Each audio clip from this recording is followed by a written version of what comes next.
Welcome to the class students. आज हम देख रहे हैं computer science subject. Name of the chapter is tables in HTML। Session number 9, introduction to frame tag. हम लोगों ने बहुत सारे टेबल के टैग देखे। ओके, अब इस सेशन में हम लोग देखने वाले हैं frame tag. What is frame tag? Okay, now first हम लोग समझ लेते हैं कि what is the use of frame tag. ठीक है, फ्रेम टैग जो है उसके यूज से हम लोग विंडो के पार्ट्स बनाते हैं। वेब पेज में विंडोज के पार्ट्स बनाते हैं, फ्रेम्स बनाते हैं। ओके, मैं उसका एग्जांपल आपको दिखा दूंगी। तो ये मेन जो होता है, ये फ्रेम टैग का यूज होता है। और हम लोग अलग अलग मतलब ब्लॉक बना सकते हैं एक पेज, वेब पेज में, और उसमें अलग अलग ब्लॉक में आप अलग अलग कंटेंट डिस्प्ले कर सकते हैं। ऑलराइट, तो this is the use of frame tag. Here are the some attributes of frame tag. Frame tag के कुछ एट्रीब्यूट्स है यहाँ पे, जैसे कि रोज। ओके, रोज में क्या होता है, जब हम लोग फ्रेम टैग में रोज का यूज करते हैं तो जो फ्रेम्स है वो हॉरिजॉन्टली डिवाइड होती है। ऑलराइट, जो विंडो है वो हॉरिजॉन्टली डिवाइड होती है। और जो नेक्स्ट है calls. Calls means columns. Columns में भी वर्टिकली डिवाइड होता है, वर्टिकली ब्लॉक बन जाते हैं। ओके, और ये जो बॉर्डर है, बॉर्डर अगर आपने 0 दिया तो वहां पे कुछ भी एक इनविजिबल बॉर्डर रहता है, बॉर्डर नहीं रहता है। और हम लोग आउटर बॉर्डर जो है वो बॉर्डर एट्रीब्यूट से स्पेसिफाई कर सकते हैं। ओके, नेक्स्ट है फ्रेम बॉर्डर।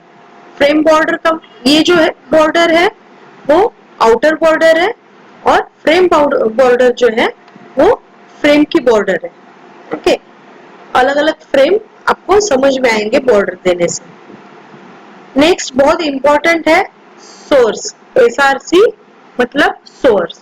ओके, जब हम लोग फ्रेम में कुछ कंटेंट हम लोग को जब देना पड़ता है तब हम लोग सोर्स का यूज करते हैं।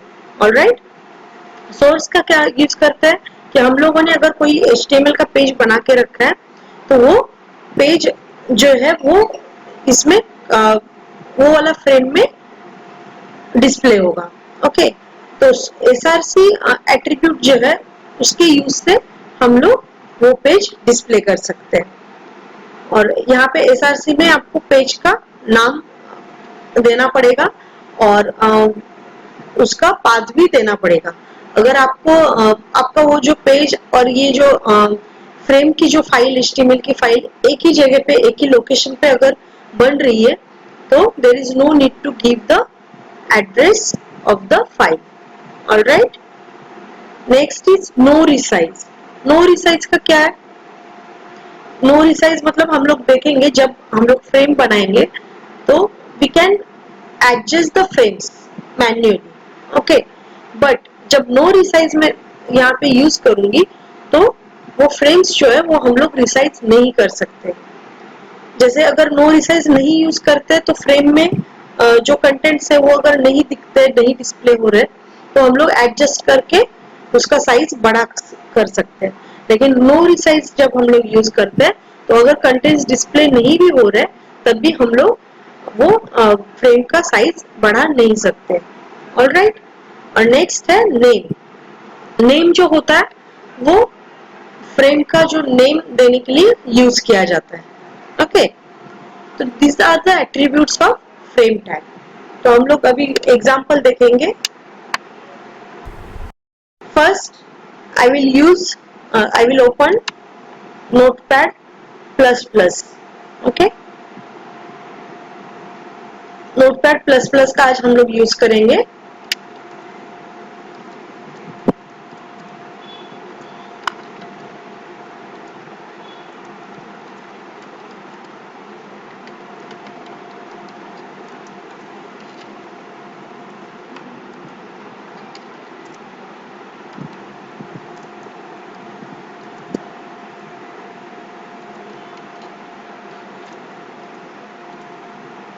ओके, नॉर्मली हम लोग जब वेब पेज जब टाइप करते हैं तब जो मेन स्ट्रक्चर होता है वो क्या होता है, HTML, then head, then title, और हेड कंप्लीट होने के बाद में क्या होता है, बॉडी, राइट। अब जो कंटेंट्स है वो हम लोग क्या करते हैं, बॉडी के इनसाइड में लिखते हैं, बॉडी टैग के इनसाइड लिखते हैं। अब यहाँ पे जब हम लोग फ्रेम बनाएंगे, then we will not use the body tag, instead of body tag we will use frame set. Okay, frame set मतलब बहुत सारे मल्टीपल फ्रेम्स का सेट। ओके, इसके लिए ये यूज किया जाता है। ऑलराइट, सी ये एक इमेज है, राइट, ये इमेज है एक वेब ब्राउजर के एक विंडो की। ऑलराइट, तो ये जो वेब ब्राउजर का जो विंडो है, इसके देखिए यहाँ पे हॉरिजॉन्टली 2 रोज बने। ऑलराइट, तो यही 2 रोज हम लोग इसके ये कोड में बनाने वाले हैं।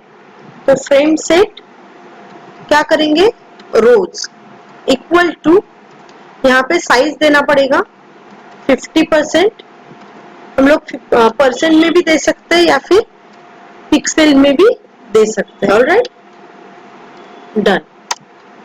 अब ये हो गया फ्रेम सेट।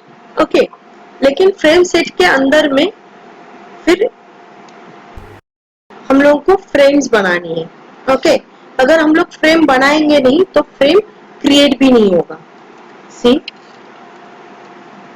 अगर यहाँ पे मैंने फ्रेम सेट क्लोज किया,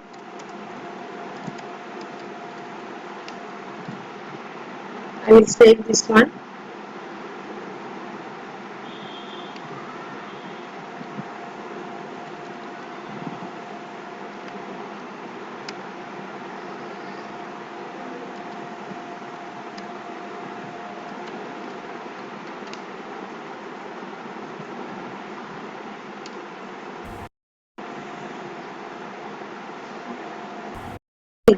यहाँ पे आपको कोई फ्रेम दिखाई नहीं दे रही है, राइट, या फिर अगर मैं यहाँ से ड्रैग भी करूँ तो भी कोई फ्रेम यहाँ पे नहीं दिखाई दे रही, यहाँ पे एक सिंगल विंडो दिखाई दे रहा है।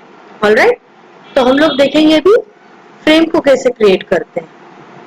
तो इसके लिए हम लोग ये फ्रेम सेट के अंदर में फ्रेम src, अभी मैं जस्ट ब्लैंक फ्रेम क्रिएट करूंगी, इसलिए मैं कोई फाइल का नाम नहीं दे रही हूँ। वी नीड 2 फ्रेम्स, राइट, हम लोगों ने 2 डायमेंशन दिए है, तो हम लोग को 2 फ्रेम्स चाहिए।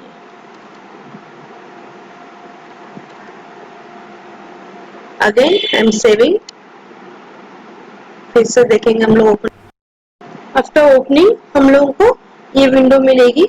अब यहाँ पे देखिए एक ब्लैक लाइन आ रहा है, अगर इसको ड्रैग करेंगे तो हम लोगों के फ्रेम्स रेडी है।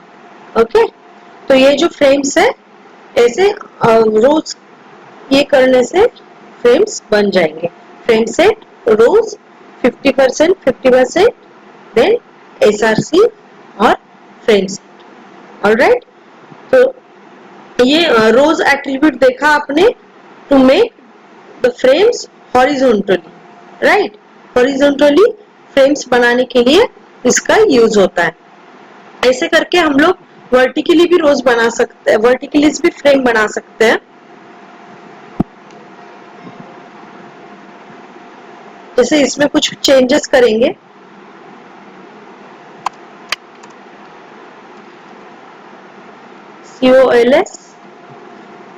COLS means yes, columns. Okay, frame SRC,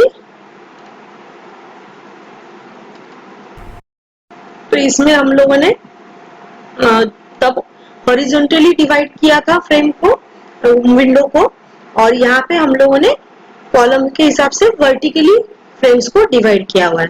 alright, again we will save this one, then again we will open. तो यहाँ पे देखिए तब हॉरिजॉन्टली यहाँ पे लाइन आई थी, अब यहाँ पे वर्टिकली डिवाइड हो जाएगा। ऑलराइट, आपको ऐसे ड्रैग करने से इसको आप चेंज कर सकते हैं।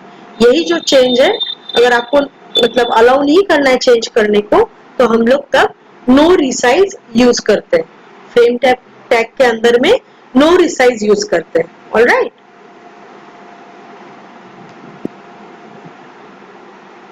ऐसे हम लोग इसके और भी पार्टीशन ब्लॉक्स बना सकते हैं। और आपको एक चीज याद रखनी है, यहाँ पे जो परसेंटेज हम लोग लिखेंगे, जो डिवाइड करने के लिए फ्रेम्स की साइज जो लिखेंगे, इसका एडिशन हमेशा 100 आना चाहिए। ओके, अगर जैसे कि यहाँ पे मैंने 30 किया और यहाँ पे 20% किया, तो 50 प्लस 30 80 प्लस 20 100। ऑलराइट, अभी यहाँ पे क्या होगा, यहाँ पे तीन फ्रेम्स बनेंगे, वर्टिकली 3 फ्रेम्स बनेंगे। तो हम लोगों को यहाँ पे 2 फ्रेम्स हम लोगों ने बने हुए हैं और हम लोगों को और एक फ्रेम की जरूरत पड़ेगी। So I am copying and paste. Alright, again I am saving.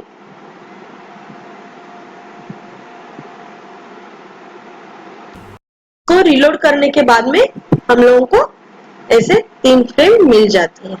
Alright,